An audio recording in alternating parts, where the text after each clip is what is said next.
This is going to be a great session. I read Mal and Paul's book, and if you have not read it yet, The Business Solution to Poverty, you must read it. They've got a quote from Bill Clinton, and this is not Mal's third cousin, Bill Clinton. This is the former President Bill Clinton, and he says, "It's one of the most hopeful propositions to come along in a long time, original, ambitious, and practical." And it's exactly that. I mean, it's not just theory. It's about how do you practically leverage the power of social enterprise to lift millions of people out of poverty. I know many of you know either Mal Warwick or Paul Polak. Such bright, caring, generous men. Paul Polak is the founder of International Development Enterprises. And a lot of people talk about lifting people out of poverty.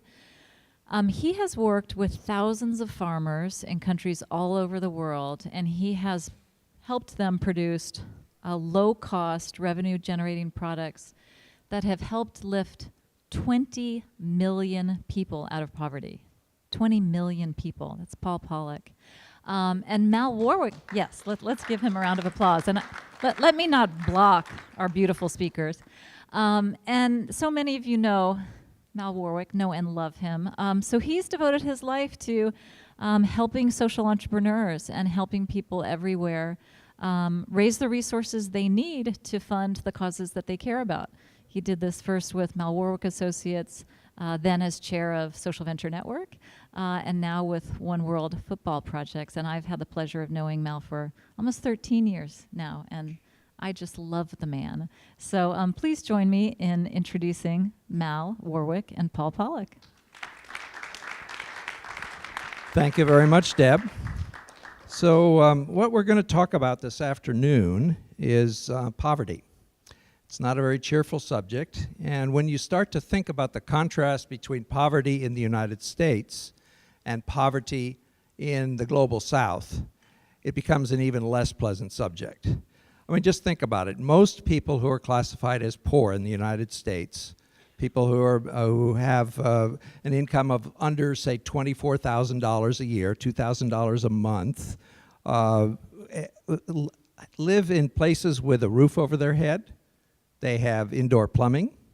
They have water that they can actually drink coming out of the tap. They wear shoes. The kids may even have Xboxes. Now, all of those things, every single one of those things, is just a fantasy to most of the people in the world who live on $2 a day or less. And that's the population of people that we're going to talk about this afternoon, and we're going to speak about what we can do about that. Because the total number of people in that category around the world today is approximately 2.7 billion. Now, one fact emerged from the reading that I did in preparing the text for this book, The Business Solution to Poverty. It practically flummoxed me. I learned that the population of Earth in 1950, when the whole fight against poverty began, was 2.6 billion. There are now more people on the planet who are severely poor, whatever adjective or adverb you want to use to describe their condition. They're very poor, and there are more of them now than there were people on the planet. Now, there are all kinds of ways you can play with the numbers to show how much progress we've made against poverty, but that fact remains, and I think it is both shameful and instructive. And what we learned from the experience of the last 60, 70 years is that virtually all of the traditional methods that have been used to address the problems of poverty have failed. Now, there are indeed some very, very big exceptions to that. In the areas of health and to a slightly lesser extent in education, the work that has been done internationally by the UN, by WHO, by foundations, by NGOs, by governments, has been very successful. We, as a planet, we live much longer lives. We can expect to live much longer lives even at birth, despite the dreadful statistics about childhood mortality. And we're more literate. Large numbers of people can now read and write, and that was not the case when this whole thing began. But in the area of economic development, in the statistics that we're looking at about poverty, the progress has been extremely limited. So there are lots of reasons for this, and if you like, we can talk about these reasons in the Q&A later, but I don't want to spend the time at this point now. Just want to go on and make a couple of other points. As you know very well, most of the CSR that is practiced by major corporations is cosmetic.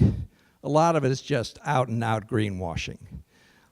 There are a lot of good efforts, again, many exceptions, but the fact is that though many corporations pretend to be addressing the problems of poverty, the chances of that the impact they're having is significant are pretty slim. Then we also have learned, or we should have learned by now, that charity doesn't bring people out of poverty. If it's a one-off gift, then it simply reinforces the feelings of inadequacy that poor people tend to have because of the oppression they've experienced probably for centuries, or at least for generations. And if it's sustained, then it creates a culture of dependency. This is not just a conservative myth, it is a reality, unfortunately.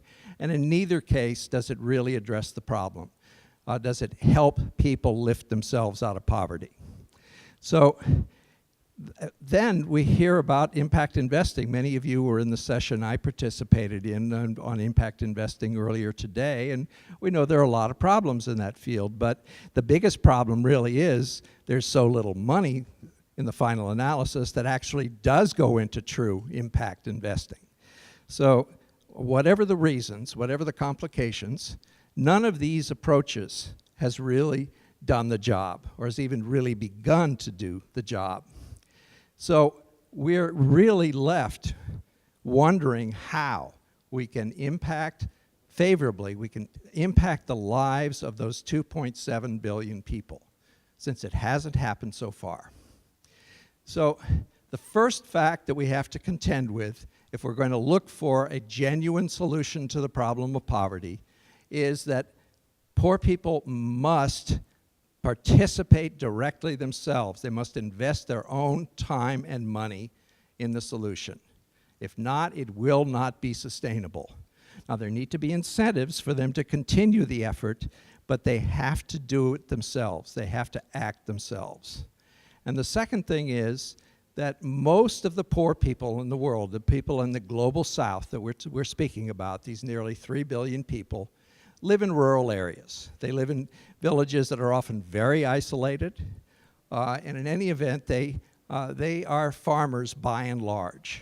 Most of them subsistence farmers, some of them tenant farmers working on others' property, but they're working for the most part on small farms. Worldwide, less than 5 acres, and in many countries like India, plots that are less than an acre are extremely common. The rule, not the exception. So those two facts need to be taken into account if we really want to impact poverty. Now, most of what has been done to date over the past 60, 70 years has ignored both of those indisputable facts. So Paul's work through IDE, International Development Enterprises, is one of the bright exceptions to that. Beginning in 1981, when he founded IDE, he and his colleagues set out to treat people then living on $1 a day or less, not as objects of pity or recipients of charity, but as customers. People who can make their own decisions about what they need and what they want, and they have their own aspirations, their own desires. And those need to be taken into account when dealing with them and helping them to rise out of poverty. So the first breakthrough product that Paul and his colleagues devised came from a Norwegian inventor. Paul told me the long, involved story of how this came about just yesterday, but I'll give you the short version of it. They were asked to commercialize the sale and installation of the treadle pump. This is a Stairmaster-like device. How many of you are familiar with the treadle pump? Okay, less than half. You use your feet, uses foot power, leg power, to apply pressure to bring water up from as deep as 20 or 25 feet below the ground. And so, beginning in Bangladesh, where the work was underway, IDE began to sell treadle pumps for $25 installed. The pump itself cost about $8, and with the tube well and the well drillers' work, it cost a total of $25.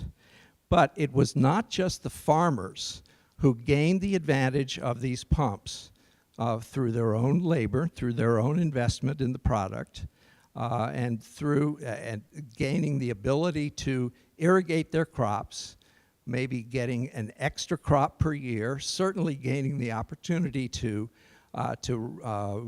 grow much more water-hungry plants, vegetables that could be sold at higher prices, vegetables in particular that could be sold at times of the year when the prices were high rather than when everybody else was selling them and the prices were low.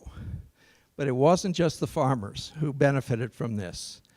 There were the village manufacturers. There were shops who produced parts and assembled the treadle pumps. How many of those were there, Paul?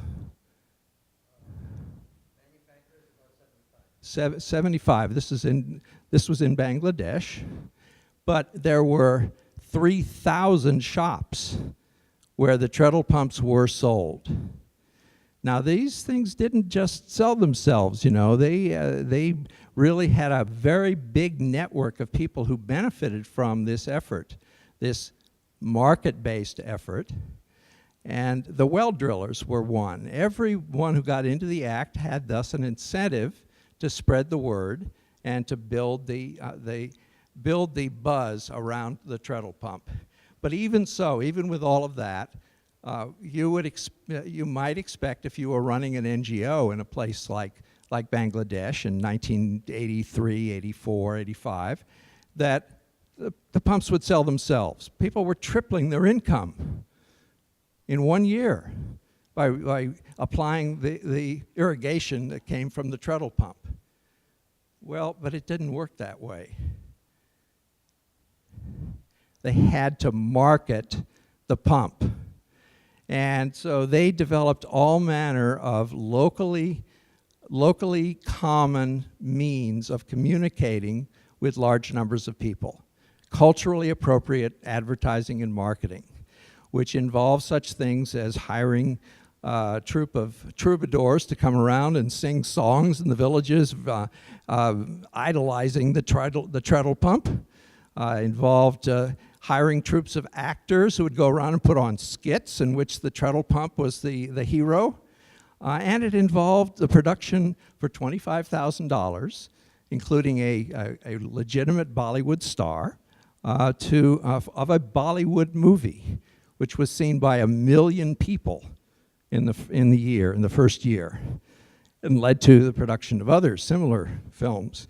Well, you know about Bollywood movies. You know, there's a hero and there's a heroine, and they probably start off hating each other or being from contending communities, and they go through all manner of adversity, and there are tears, and there are fights, and there are all manner of tumult, but eventually they come together, they find eternal love because of the treadle pump.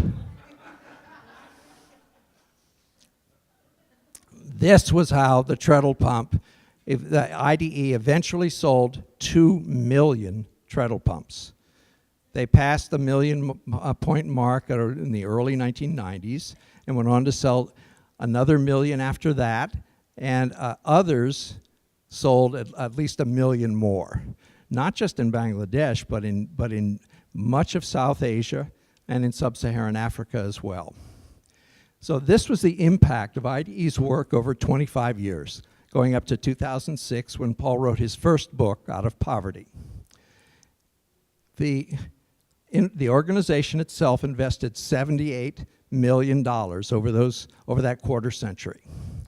The farmers themselves invested nearly twice as much, $139 million. And look at this sum. This was not the one-time profit. This was the net annual income increase for the farmers who had adopted the treadle pump, $288 million.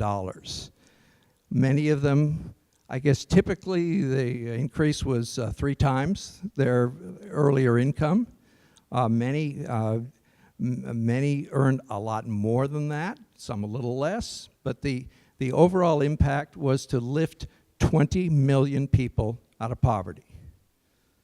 It's an extraordinary story and quite an accomplishment. But by that point, having spent a quarter century in this venture, Paul took stock of it. And that's when he began to look around to see how many poor people there really are in the world. And he realized, of course, that 20 million is a drop in a 2.7 billion person bucket. And so that's where the question really came. How do you get to scale? Scale is widely understood to be the biggest single hurdle in economic development.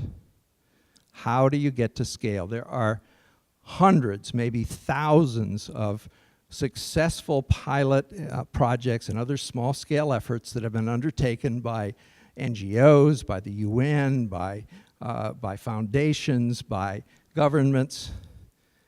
And it is so rare that they even get to the next stage of being rolled out. Much less do they get to a large enough scale to really begin impacting large numbers of people. So the question is, what can you do? Where can we turn to find the resources, and I include in that the spirit, the drive, the conviction that it is possible to address this problem on the scale that it exists? The capital markets. We estimate that something on the order of $150 billion a year is invested in development by all the agencies that I've been alluding to all along. The world's economy this year amounts to about $75 trillion. So where's the money? It's in business. Not necessarily just big business, of course, but business, the business world, the capital markets, that's where the financial resources are, and not so incidentally, that's where so many of the human resources are, the people with the skills and the knowledge, and in fact the cultural sensitivity in a great many cases, to really begin to approach this problem on the scale that it merits. So, what we learn is that, in fact, there are innumerable opportunities for business to build profitable enterprises that will help lift people out of poverty. How do we know that? We know that through the work over 25 years of IDE. Using somewhat similar approaches, but with more discipline and more understanding of the problems to begin with, business can indeed begin to approach this problem and really make a dent in the universe. So the thing is, though, you have to aim for scale from the beginning. You can't take on small problems, and you can't take on any problem in a small way. So if you haven't talked to at least 100 people to find out what is the nature of the problem, what are their needs, their aspirations, what are the conditions in which they work? What is the context of the problem, whether it be safe drinking water or energy or housing or healthcare or education? What's the context? In whatever field you want to intervene, you need to know what is going on, and the only way to find that out is by talking to people.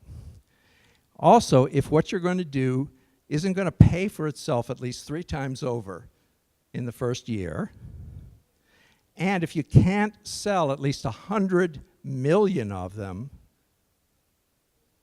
then don't bother.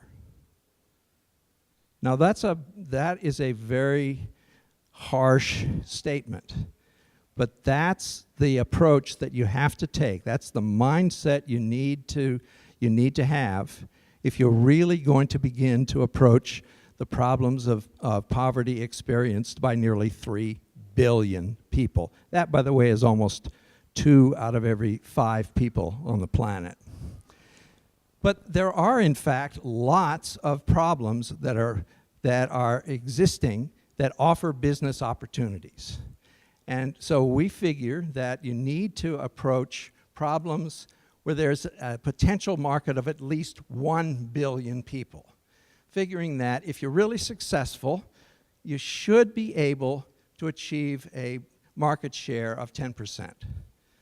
And that's the 100 million figure that we use. So there are at least 1 billion people without access to electricity, at least 1 billion people without access to safe drinking water. There are all manner of opportunities. And Paul's going to talk about some of those, about the method that we use to approach these problems, and about what he's doing. I almost tripped on my own briefcase. What he's doing to jumpstart this movement to build these enterprises. Hi, it's really great to be here and hook up with old friends. And I'm going to start with a question. Mel, how long have we known each other? Year and a half. Is it that long? Almost. A little less than that. It seems like about 50 years. Yeah, it does. Without Mel, this book would never have been written. And it's sort of, it's one of the things that's really nice about being here is to see Mel in the context of his tribe and see how many people love him here, even though some people see him as a bit of a grump with a heart of gold. So that's been a really nice, a nice thing. We're going to have lots of opportunity for interaction, and we're going to have you do an exercise about how to create these large multinational businesses that make money serving poor people. But I wanted to take just a minute or two to see if there are any questions or comments that people want to make quickly before we go ahead with the rest of the material. Yes?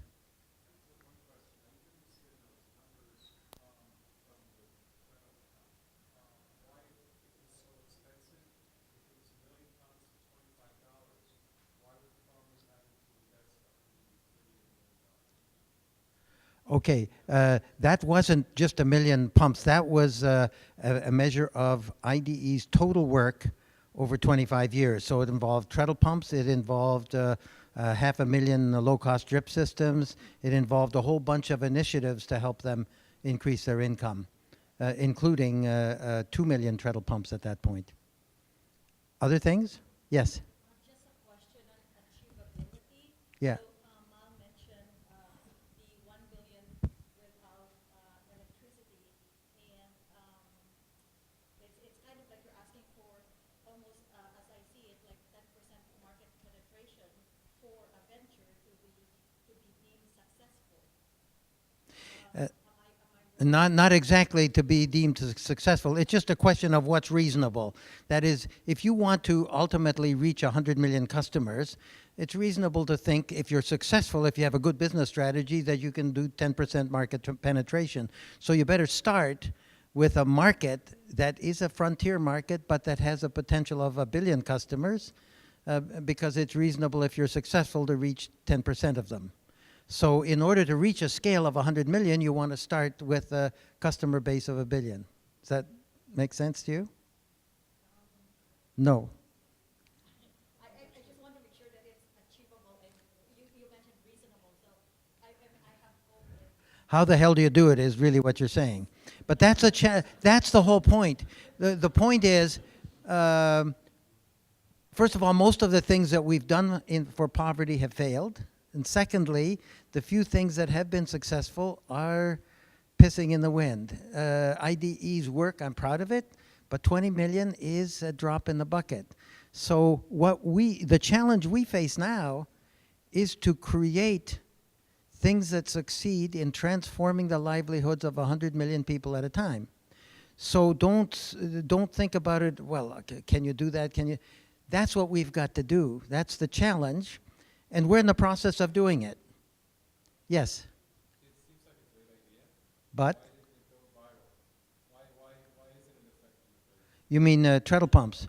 Well, treadle pumps, the model with treadle pumps was a nonprofit operating as a business. I think to reach a scale like that, you need to be a purely for-profit company. So after 25 years, I handed over IDE. I didn't want to take it off its mission. And I'm creating now 4 models for for-profit companies, each designed to reach 100 million people and to generate 10 billion in sales. I think that's what, but I don't think you can get to the scale in a non-profit charity mode. But that was a very important set of learning. Any other quick questions before we go on? I want to make sure we cover everything. Oh. I can fake it. Can you put in the, let's just talk a little bit. I'm devoting the rest of my life to creating a model to reach, with companies that I and my colleagues start, 500 million people and transform their lives. But more than that, I think that it's possible now to create a generation of frontier multinationals which basically address the majority of the problem of extreme poverty, which in turn is related to conflict, environmental imbalance, population growth, you name it. So I would hope that we can create a movement to make this happen and demonstrate that it's possible. So the first step that we describe in the book is zero-based design. It's based on the idea of zero-based budgeting, where instead of tweaking budget categories a little bit each year, you start with any organization or business with the assumption that if you were starting from scratch, how would you invest your money? You don't tweak little categories, you start from scratch. Same is true with zero-based design. We go into more detail about it in the book, but here are a few of the basic principles. The first is listening. As Mal said, if you don't talk to 100 $2-a-day customers before you start, and I mean in some depth, and listening involves much more than words. It involves listening with your soul. What I did in the first 25 years is I said that I needed to talk in depth to 100 families every year, which I did. So now I've gotten a lot of learning from interviewing $3,000 a day rural families in different countries.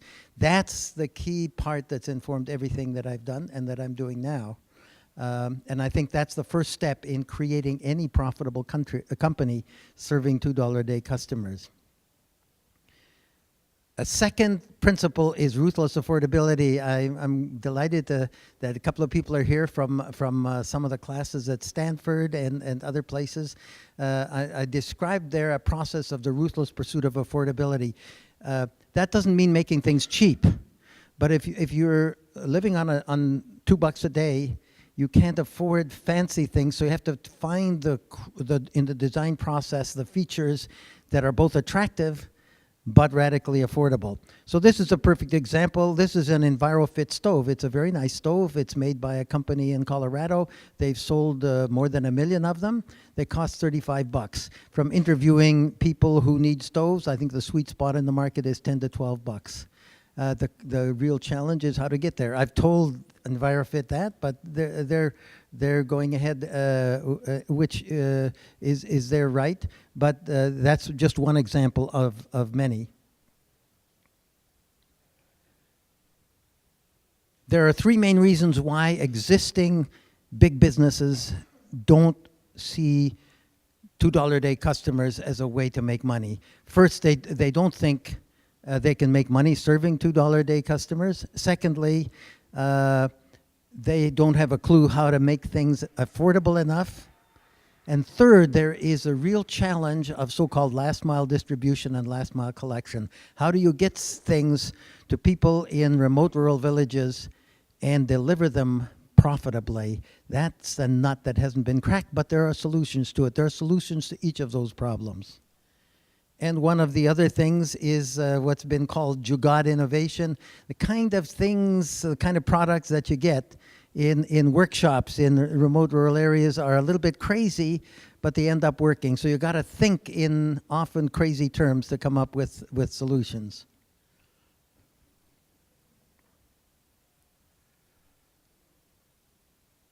So here's the good news. After working in this field for 30 years, and especially working on reaching scale in the last 4, I think we can create brave new companies, each one of which has the capability of transforming the livelihoods of at least 100 million $2 a day customers, generating 10 billion a year in revenues, and earning sufficient profit to bring in international commercial investment. And let's talk a little bit about how to do that. So in the past 4 years, I and my colleagues have created 4 frontier multinationals in different stages of development. I'd like to engage all of you in a discussion about what the potential is to do that and how we can create a whole new generation of such multinationals. But these are not business as usual businesses. There's a lot of interest here in the B Corp concept. The businesses of the future need to be radically decentralized. They can't continue with the assumption of unfettered growth without regard to planetary resources. So these new corporations are designed to transform business as usual and to transform poverty at the same time. I'm just going to give you quick examples of the businesses we're starting. The first is called Sunwater. Today, there are 20 million diesel pump sets pumping irrigation water in India alone. At the same time, exactly the same function can be accomplished by photovoltaic pumping. But PV is far too expensive.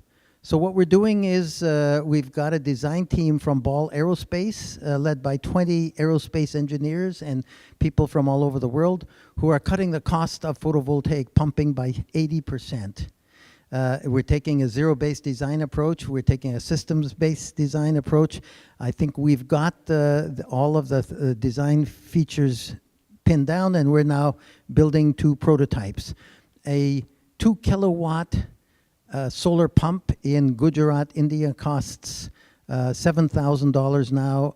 I think we can do it for $1,500. At that price, if you combine it with a lease model so that the $1,500 isn't a barrier, we can combine that with a low-cost drip system for 1 hectare, and that becomes competitive with a diesel pump. Then we'll take the same breakthrough in affordability of photovoltaics and apply it in thousands of villages, working in partnership with electricity entrepreneurs in the village, supplying services like charging cell phones, entertainment, which is very big demand, post-harvest processing, pumping, and home lighting, but not with wires. Wires are a thing of the past. just to give you an idea of the flavor. It's another company called that is creating green coal from waste biomass. Coal is responsible for 40% of carbon emissions. We burn 6 billion tons of coal a year. At the same time, the world produces 4 billion tons of agricultural waste. Most of it is exactly located in the places where poor people live, in scattered rural areas. The challenge is, how do you collect it? How do you transform it? There's a process called torrefaction. Been a lot of research on torrefaction. It's the same as roasting coffee. If you take certain types of biomass and you heat it to 300 degrees centigrade for about 3 hours in the absence of oxygen, you get a blackened product which has thermal characteristics competitive with coal and charcoal, but with low carbon emissions. We're designing a $25,000 village torrefaction plant, which is capable of producing 7 tons of torrefied briquettes worth about $1,000 a day, which is transformative to the economics of a village and transformative to carbon emissions and climate change. The potential for that's about a $250 billion market. The European utility companies are investing in torrefaction for timber byproducts in Canada and the United States. Their plants are $10 million to $40 million. Some people are now developing $1 to $2 million plants, and there's Joe, I don't think he's here, but he's working on that in South Carolina, a $5 million plant. Success International. Education. In the schools, the equivalent of the public school system in India sucks. There's a high absenteeism rate. I'm not sure I understand why schools are so bad, but in the slums of Hyderabad today, 60% of the families send their kids to private schools even though government schools are available free. And they pay $4 to $6 $4 to $6 a month. If you add distance learning through mobile phone applications and low-cost tablet computers, you create an aspirational brand as attractive as Montessori, I think it's possible to create an international education company that charges, instead of $4 to $6 a month, $6 to $8 a month, where the company pays for those services and you provide decent education all over the world. That's just an example. The fourth example is Spring Health. That is a company that is now in commercial rollout. The structure is through a holding company called Windhorse in the United States. It in turn owns majority interest in Spring Health, which is an Indian company. Spring Health is in the business of selling safe drinking water. There are more than 1 billion people in the world who don't have access to it. We're starting in eastern India, where there are 350 million rural people who are basically drinking water contaminated with fecal pathogens and getting sick from it. I'll just go through this very quickly because there's a 2.5-minute video which gives you a better picture of how this works. This is a picture I took of a guy in Orissa where we're working who's taking a ritual bath in the village's main cooking water supply. Part of the problem is that in rural villages in most of eastern India, 90% of the people don't use latrines. They shit in the fields. When in the monsoon season, the pathogens get washed into their shallow wells, which they drink. So the first part of the solution is a radically affordable technology. We're using electrochlorination, which is simply running electricity through a 5% salt solution. We use a device that's about the size of a bread box. It costs $250, and it'll produce 80,000 liters a day of safe drinking water. The most common technology used by water kiosks is reverse osmosis. The smallest one is $5,000. It does 4,000 liters a day. We're basically technology agnostic and everything, but now when you have 80,000 liters of water in one place, it's too heavy, so the transport costs will kill you. So the last mile distribution strategy is to go partners with a local mom and pop shop. There are little shops like that all over the world. In India, they're called Kirana shops. There are 10 million of them. We go to the village elders who recommend who the best shopkeeper is to partner with. We build a 3,000 liter tank next to the shop, built by local artisans. The plumbing and the electricity is built by local artisans. And we go around and purify the water in the tank. That video will show you that. One of the things that I want to make a strong point of is that aspirational branding. We saw the case of the website with fashion, and I have a catalog here. Aspirational branding is even more important with $2 a day customers than it is in the West. So aspirational branding is a critical part of everything we do. Here's a 2-minute video that gives you an idea of what this looks like actually. The opening of a water shop is an important ceremony in the life of the village.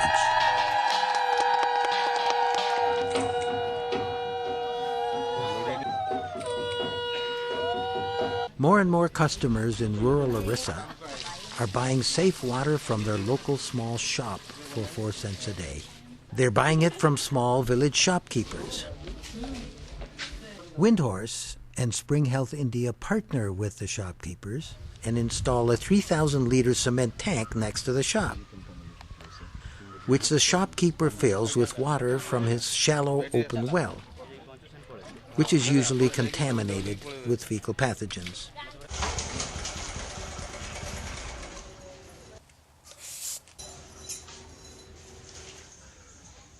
A company staff member purifies the water in the tank by adding chlorine and other water purifiers.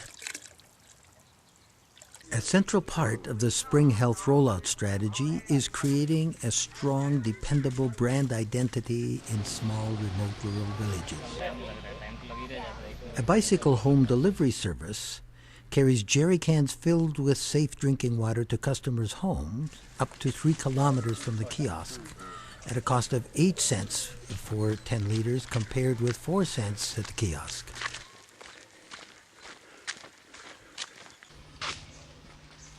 The people in rural villages in Orissa report a rapid drop in diarrhea, and they are very happy with the result.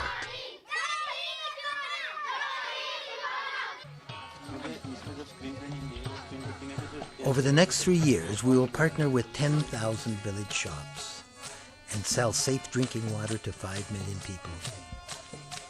Over 10 years, that number will increase to 400,000 shops in 20 countries. And with new access to safe drinking water, 200 million rural people will lead more prosperous and healthy lives.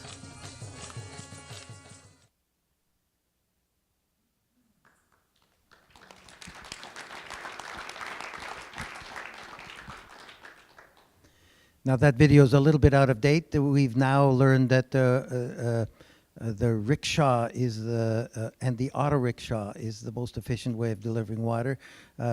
Originally, we charged 3 rupees delivered to the home and 2 rupees if people came and carried their jerry cans to the shop. We found that 85% of the people preferred to pay more to have the water delivered to their home, which told us 2 things. 1, they preferred to have the water delivered to their homes, and 2, price wasn't a constraint. So we upped the price to 4 rupees for everybody, and that works fairly well, which illustrates a major part of the process. The process is one of continuous learning from customers.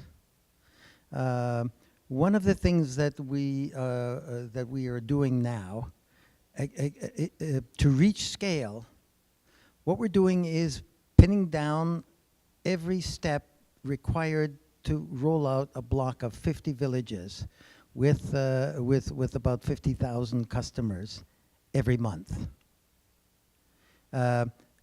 We find that takes a 3-member recruit team, which identifies the villages and the entrepreneurs, a 4-member build team, which works with local artisans to build a structure, and it takes about 100-member marketing team. It's a very heavy touch to get sales up to 1,000 liters a day, at which point you make money. So that's broken down into 8 teams of 10 members who do door-to-door sales with an auto rickshaw, with a PA system, music, and people talking. If you have 10 or 20 people descending on a village at once in uniforms, you get enough buzz. You have an opening day ceremony. Then we have an entertainment. We find that people really like to test the water they're drinking. And if they see stuff growing in the water in the Petri dish, then they're likely to become customers. If we do all 3 of those things in the first week, the impact is exponential rather than additive. Those are the kinds of things. Now that team of 100, that's a lot of people. But the wage rate there is about $130 a month, including the motorcycle. And then that team goes on to the next block of 50 villages. So it's in effect about $1,000 in marketing cost, which we get back in sales. And then they hand over to an operations team of 3.5. So it's that kind of process now. Next year, once we have an operating plan for a block of 50 villages that's about as fat as what a commercial airline pilot takes into the cockpit. And that includes a mass production plan for hiring and training staff with cue cards, and all of the steps in the marketing. And we also have a professional theater team that does 2 theater performances. We found that the professional team did a lot better than the young students, master's degree students from the local management school, because it makes people laugh and they get a lot of information. So all of those things are combined. That's the critical issue. So just to wrap up, here's what the numbers look like if we're successful with our financial plan. 5 million customers in 10,000 villages in 3 years, 100 million customers in 10 years in India alone.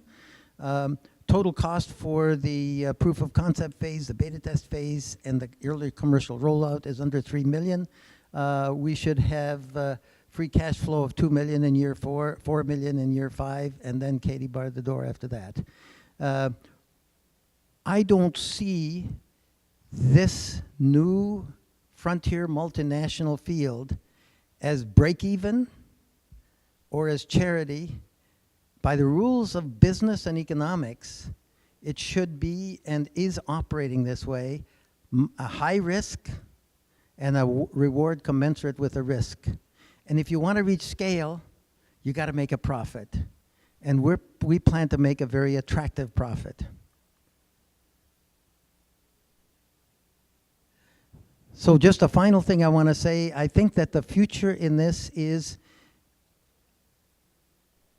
4 years ago, a friend of mine and I decided to create the 100 million fund. We would invest only in companies that could transform the livelihoods of 100 million $2 a day customers. We couldn't find any candidates.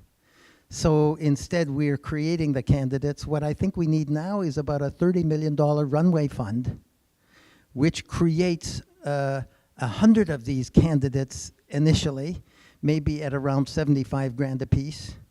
Out of those, 20 that would go to the beta test phase at around 150 grand, and 10 at $1.5 million that would be then for commercial rollout.